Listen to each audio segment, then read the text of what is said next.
You, John Fitzgerald Kennedy, do solemnly swear I, John Fitzgerald Kennedy, do solemnly swear that you will faithfully execute the office of President of the United States that I will faithfully execute the office of President of the United States and will, to the best of your ability, and will, to the best of my ability, preserve, protect, and defend the Constitution of the United States. preserve, protect, and defend the Constitution of the United States. So help you God.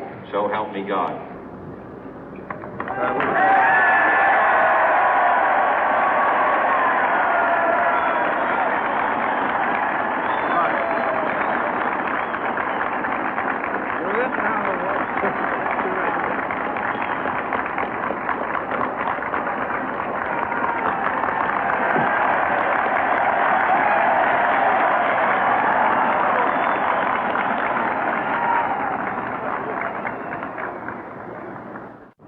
Vice President Johnson, Mr. Speaker, Mr. Chief Justice, President Eisenhower, Vice President Nixon, President Truman, Reverend clergy, fellow citizens.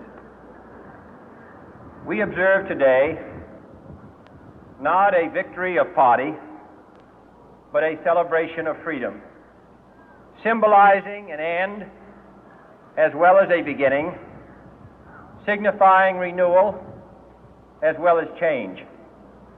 For I have sworn before you and Almighty God the same solemn oath our forebears prescribed nearly a century and 3/4 ago.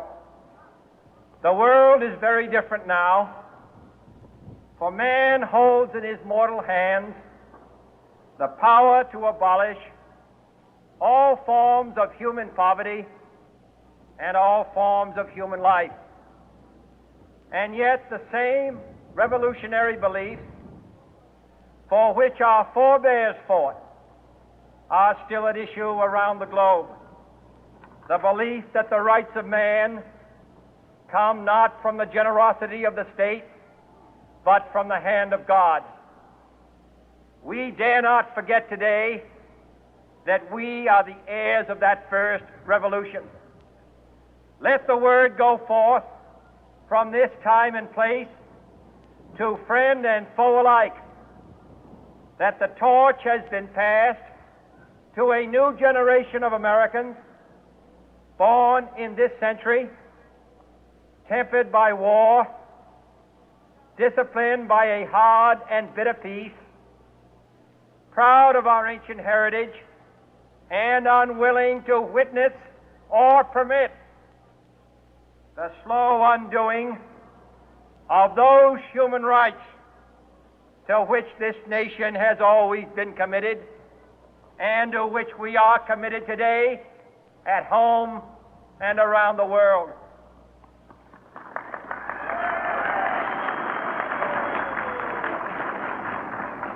Let every nation know, whether it wishes us well or ill, that we shall pay any price, bear any burden, meet any hardship, support any friend, oppose any foe to assure the survival and the success of liberty.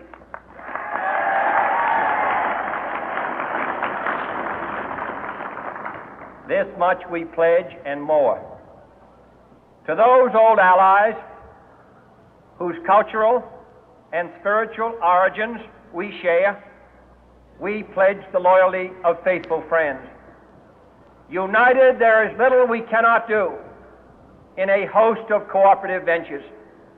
Divided, there is little we can do, for we dare not meet a powerful challenge at odds and split asunder.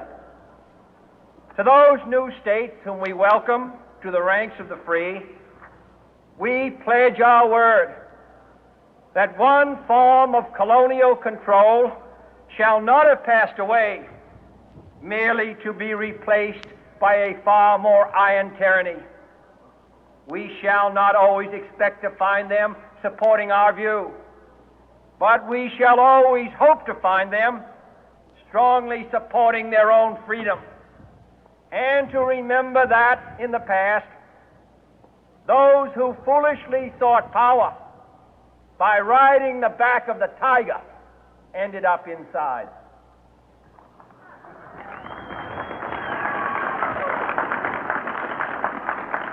To those people in the huts and villages of half the globe struggling to break the bonds of mass misery, we pledge our best efforts to help them help themselves for whatever period is required, not because the communists may be doing it, not because we seek their votes, but because it is right. If a free society cannot help the many who are poor, it cannot save the few who are rich.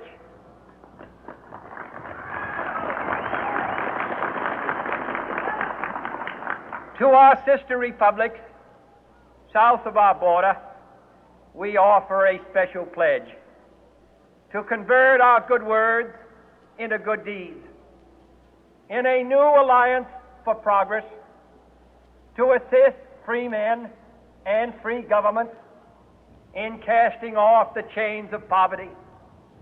But this peaceful revolution of hope cannot become the prey of hostile powers. Let all our neighbors know that we shall join with them to oppose aggression or subversion anywhere in the Americas. And let every other power know that this hemisphere intends to remain the master of its own house.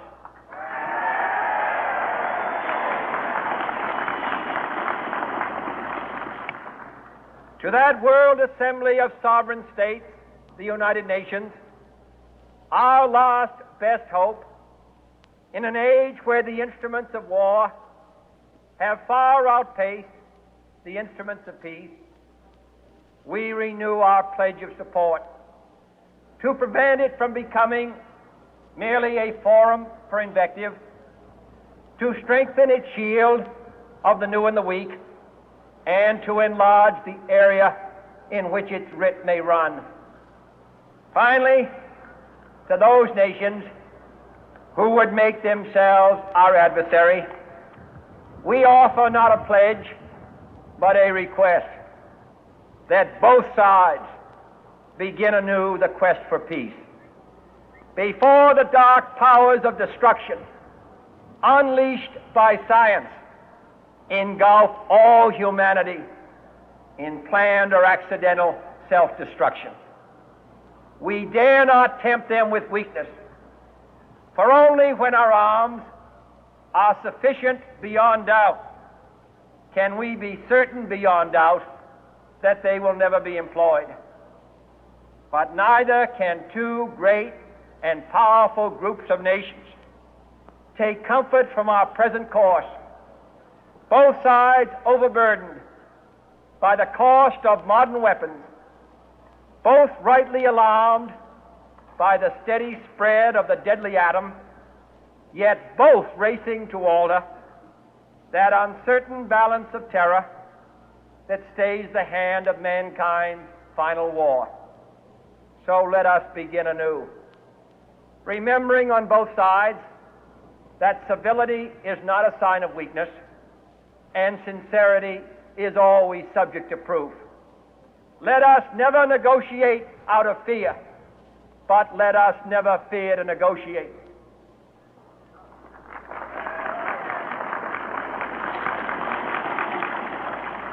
Let both sides explore what problems unite us, instead of belaboring those problems which divide us.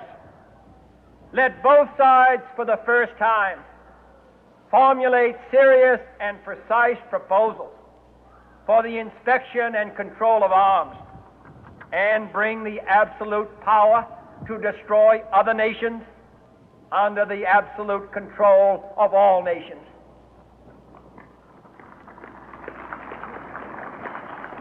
Let both sides seek to invoke the wonders of science instead of its terrors.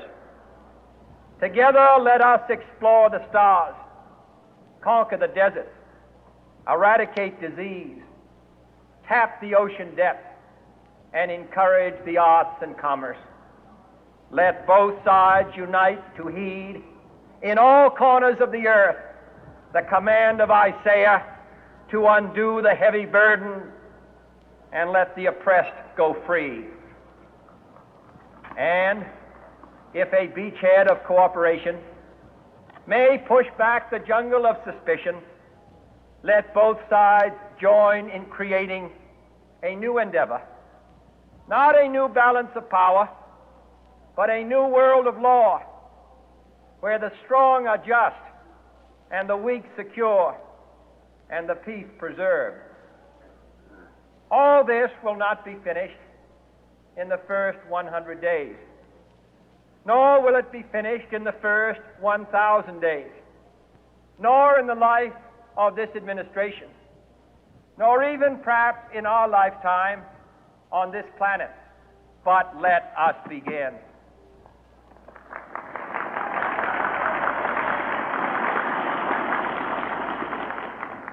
In your hands, my fellow citizens, more than mine, will rest the final success or failure of our course. Since this country was founded, each generation of Americans has been summoned to give testimony to its national loyalty. The graves of young Americans who answered the call to service surround the globe. Now the trumpet summons us again, not as a call to bear arms, though arms we need, not as a call to battle, though in battle we are, but a call to bear the burden of a long twilight struggle, year in and year out, rejoicing in hope, patient in tribulation, a struggle against the common enemies of man, tyranny, poverty, disease, and war itself. Can we forge against these enemies a grand and global alliance, north and south, east and west, that can assure a more fruitful life for all mankind? Will you join in that historic effort?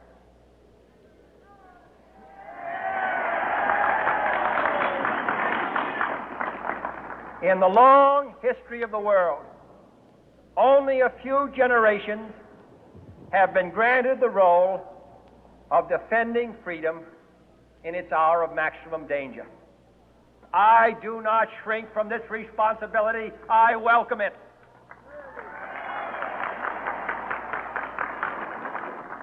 I do not believe that any of us would exchange places with any other people or any other generation.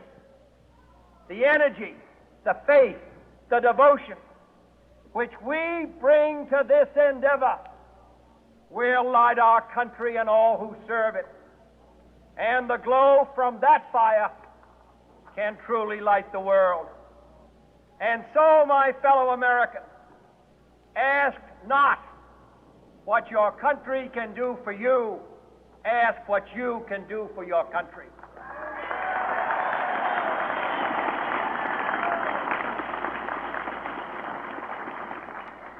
My fellow citizens of the world, ask not what America will do for you, but what together we can do for the freedom of man.